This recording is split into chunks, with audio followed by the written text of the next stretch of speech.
it's me, QRV! And today, I'll be taking you with me on another fun adventure. Today po, samahan niyo kami sa aming grocery day with my baby sister, Baby Reyna. Mimili po kami na kailangan namin sa bahay. And let's see kung ano mabibili natin today. Are you ready po? Let's go! Nandito na po kami sa grocery. Ang dami pong pagpipilian dito.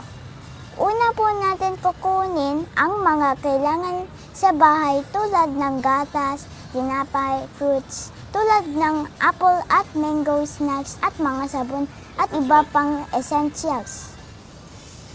Ngayon naman po, kukuha tayo ng mga healthy foods. Kukuha po tayo ng apples at mangoes dahil masarap at healthy ito.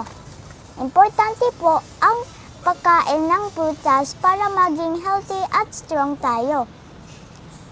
Kayo po, ano ang paborito ninyong prutas?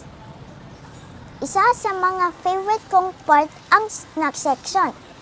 Pipili po tayo ng mga snacks na pwede namin kainin sa bahay.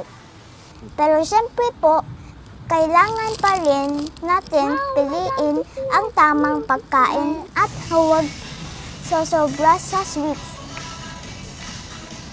Ngayon naman po, kukuha tayo ng iba pa naming needs tulad ng sabon at iba pang gamit sa bahay. Importante po ng kompleto ang ating household essentials para malinis at maayos ang ating bahay. Tapos na po kami mamili. Dito na po kami sa cashier para bayaran ang aming mga pinamili. Thank you po sa lahat ng staff na tumulong sa amin today. Thank you so much for watching our grocery day adventure. That's it for today, guys.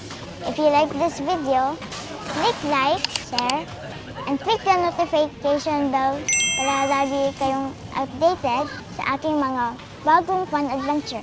Always remember, keep smiling, keep shining, and spread kindness everywhere you go. This is QRV. Bye! Love you all!